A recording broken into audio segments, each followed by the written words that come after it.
ಮುಗ್ಧ ಮನಸ್ಸಿನ ಮಕ್ಕಳು ಸಾಹಿತ್ಯ ರಚನೆ ಮಾಡುತ್ತಿರುವುದು ಮುಂದೆ ಒಂದು ದಿನ ನಾಡಿನ ದೊಡ್ಡ ಸಾಹಿತಿಯಾಗಿ ಬೆಳೆಯುವುದರಲ್ಲಿ ಯಾವುದೇ ಸಂಶಯವಿಲ್ಲವೆಂದು ಮಹಿಳಾ ಮತ್ತು ಮಕ್ಕಳ ಅಭಿವೃದ್ಧಿಯ ಇಲಾಖೆಯ ಸಚಿವೆ ಲಕ್ಷ್ಮೀ ಹೆಬ್ಬಾಳ್ಕರ್ ತಿಳಿಸಿದರು.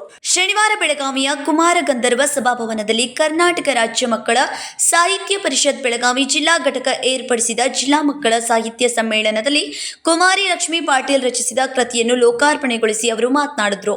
ಸ್ಪರ್ಧಾತ್ಮಕ ಯುಗದಲ್ಲಿ ಮಕ್ಕಳನ್ನು ನಾವು ಯಂತ್ರದ ತರ ಕಾಣುತ್ತಿದ್ದೇವೆ.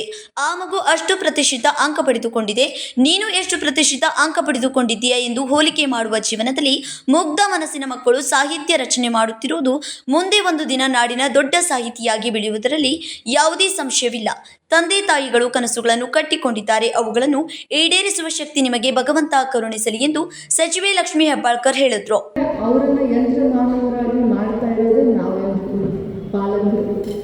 ಅವರಿಗೆ ನಮ್ಮ ನಾಡಿನ ಬಗ್ಗೆ, ನಮ್ಮ ನಾಡಿನ ಸಾಹಿತ್ಯದ ಬಗ್ಗೆ, ನಮ್ಮ ಕಲೆ ಬಗ್ಗೆ, ಸಂಸ್ಕೃತಿ ಬಗ್ಗೆ, ವೈವಿಧ್ಯಮಯವಾದಂಥ ವಾತಾವರಣದ ಬಗ್ಗೆ ತಿಳುವಳಿಕೆ ಹೇಳೋದಕ್ಕಿಂತ ಮುಂಚೆ ನಾವೆಲ್ಲರೂ ಈ ಒಂದು ಕಾಂಪಿಟೇಷನ್ ಯುಗದಲ್ಲಿ ಮಕ್ಕಳನ್ನು ಬರೀ ನಾವು ಒಂಥರ ಮಷೀನ್ ಥರ ನಾವು ಬೆಳೆಸ್ತಾ ಇದ್ದೀವಿ. ಪಕ್ಕದ ಮನೆ ಹುಡುಗ 98% ತೊಗೊಂಡಿದ್ದಾನೆ, ನೀನು ಎಷ್ಟು % ತೊಗೊಂಡಿದ್ದೀಯ ಅನ್ನುವಂಥ ಹೋಲಿಕೆ ಮಾಡುವಂಥ ಈ ಒಂದು ಜೀವನದಲ್ಲಿ ಇವತ್ತು ಮಕ್ಕಳ ಸಾಹಿತ್ಯಕ್ಕೋಸ್ಕರ ಹಿರಿಯರು ಮತ್ತು ಕಿರಿಯರು ಸೇರಿ ಮಾಡುವಂಥ ಈ ಒಂದು ಕಾರ್ಯಕ್ರಮ ಬಹಳಷ್ಟು ಅರ್ಥಪೂರ್ಣವಾಗಿದೆ.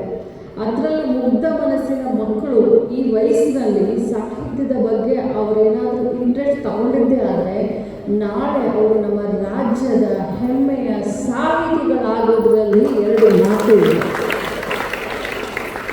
ಇಂಥ ಮುಗ್ಧ ಮನಸ್ಸುಗಳು ಬೇರೆ ಬೇರೆ ಕಡೆ ಹೋಗದೆ ವಾಲ್ದೆ TV, mobile, WhatsApp, Facebook, social media, ಇನ್ನೊಂದು ಮತ್ತೊಂದು ಇದೆಲ್ಲ ಬಿಟ್ಟು ಒಳ್ಳೆಯ ಆಚಾರ ವಿಚಾರಗಳ ಕಡೆ ಚಿಂತನೆ ಮಾಡುವಂಥ ಸಾಹಿತಿ ಪ್ರೇಮವನ್ನು ಬೆಳೆಸ್ಕೊಂಡ್ರೆ ನಿಜವಾಗ್ಲೂ ಮಕ್ಕಳ ಭವಿಷ್ಯಕ್ಕೆ ಆಗಿರ್ಬೋದು, ನಾಡಿನ ಭವಿಷ್ಯಕ್ಕೆ ಆಗಿರ್ಬೋದು ಒಂದು ಉಜ್ವಲವಾದಂಥ ಬುನಾದಿ ಈ ಒಂದು ಸಾಹಿತ್ಯ ಸಮ್ಮೇಳನದಲ್ಲಿ ಹೊರಹೊಮ್ಮಲಿಕ್ಕೆ ಸಾಧ್ಯ ಅಂತ ನಾನು ಹೇಳಲಿಕ್ಕೆ ಬಯಸ್ತೇನೆ. ಕಾರಂಜಿ ಮಠದ ಗುರುಸಿದ್ಧ ಸ್ವಾಮೀಜಿ ಮಾತನಾಡಿ, ಮಕ್ಕಳು ಸಾಹಿತ್ಯ ಬರೆಯುವುದು ಬಹಳ ಕಷ್ಟ. ಮಕ್ಕಳು ಸಾಹಿತ್ಯ ಬರೆಯುವವರು ಮಕ್ಕಳ ಜೊತೆಗೆ ಮಕ್ಕಳಾಗಿ ಆಟ ಪಾಠದೊಂದಿಗೆ ಮಕ್ಕಳು ಬುದ್ಧಿವಂತಿಕೆಯನ್ನು ಗ್ರಹಿಸಿಕೊಂಡು ಮಕ್ಕಳು ಸಾಹಿತ್ಯ ಬರೆಯಬೇಕು. ಮಕ್ಕಳು ಸಾಹಿತ್ಯ ರಚನೆಗೆ ಅನುಭವ ಮುಖ್ಯವಾಗಿರಬೇಕು. ಇಂತಹ ಸಮಯದಲ್ಲಿ ಮಕ್ಕಳು ಸಾಹಿತ್ಯ ರಚನೆ ಮಾಡುತ್ತಿರುವುದು ಹೆಮ್ಮೆಯ ಸಂಗತಿಯಾಗಿದೆ. ಮಕ್ಕಳು ರಚಿಸುವ ಸಾಹಿತ್ಯ ಸಮ್ಮೇಳನಕ್ಕೆ ಮಾತ್ರ ಸೀಮಿತವಾಗದೆ ನಿರಂತರವಾಗಿ ನಡೆಯಬೇಕು. ಸಾಹಿತ್ಯ ಲೇಖನ ಬರೆಯುವವರಿಗೆ ಸರ್ಕಾರ, ಸಂಘ ಸಂಸ್ಥೆಗಳು, ಮಠಮಾನ್ಯಗಳು ಪ್ರೋತ್ಸಾಹ ನೀಡಿದರೆ ಮಕ್ಕಳು ಸಾಹಿತ್ಯ ಜೀವಂತವಾಗಿ ಉಳಿಯುತ್ತದೆ. ಶಿಕ್ಷಕರು ಮಕ್ಕಳು ರಚಿಸುವ ಸಾಹಿತ್ಯದಲ್ಲಿ ತಪ್ಪುಗಳಾದರೆ ಅವುಗಳನ್ನು ತಿದ್ದಿ ಹೇಳಿದರೆ ಸಾಹಿತ್ಯ ಪ್ರಜ್ಞೆ ಬೆಳೆಯುತ್ತದೆ ಎಂದರು.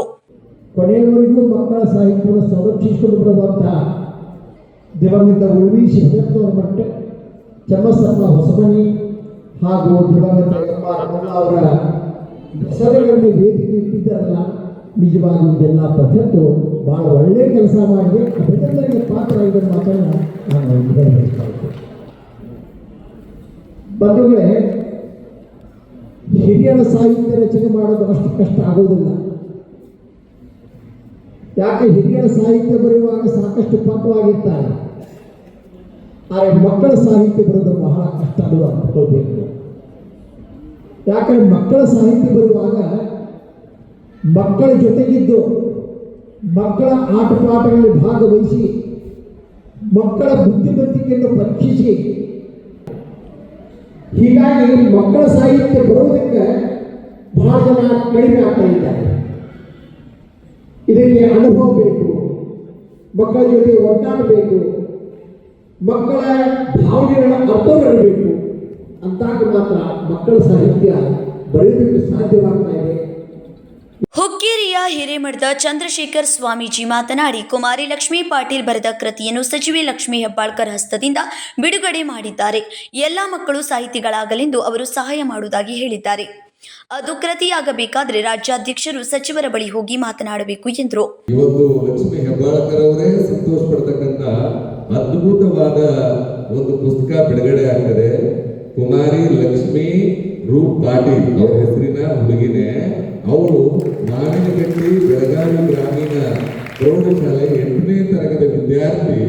ಅವಳ ಕೃತಿಯನ್ನ ಯಾಕಂತಂದ್ರೆ ಲಕ್ಷ್ಮೀ ಬರೆದಿರ್ತಕ್ಕಂಥ ಕೃತಿಯನ್ನ ಶ್ರೀಮತಿ ಲಕ್ಷ್ಮೀ ಹೆಬ್ಬಾಳ್ಕರ್ ಅವರು ಬಿಡುಗಡೆ ಮಾಡುವುದರ ಮುಖಾಂತರ ಎಲ್ಲಾ ಮಕ್ಕಳು ಸಾಹಿತಿಗಳಾಗಲಿ ಅಂತ ಹೇಳಿ ಹರಿಸ್ತಕ್ಕಂಥ ಒಂದು ದೊಡ್ಡ ಕೆಲಸ ಅವರು ಮಾಡ್ತಾ ಇದ್ದಾರೆ. ಈ ಸಂದರ್ಭದಲ್ಲಿ ಸಮ್ಮೇಳನದ ಹಿರಿಯ ಸರ್ವಾಧ್ಯಕ್ಷ ಎಸ್.ಎಂ. ಶಿರೂರು, ಕಿರಿಯ ಸರ್ವಾಧ್ಯಕ್ಷೆ ಲಾವಣ್ಯ ಅಂಗಡಿ, ರಾಜ್ಯಾಧ್ಯಕ್ಷ ಚನ್ನಂ ಅಶೋಕ್, ಉಪಾಧ್ಯಕ್ಷ ಸಿದ್ರಾಮ್ ನಿಲಂಜಿಗಿ, ಜಿಲ್ಲಾಧ್ಯಕ್ಷ ಪ್ರಕಾಶ್ ಹೊಸಮನಿ ಸೇರಿದಂತೆ ಮುಂತಾದವರು ಉಪಸ್ಥಿತರಿದ್ದರು. ಸಂಕಲ್ಪ ಶಿಂದೆ, ಕೆಎಂಎಂ ಕನ್ನಡ ನ್ಯೂಸ್, ಬೆಳಗಾವಿ.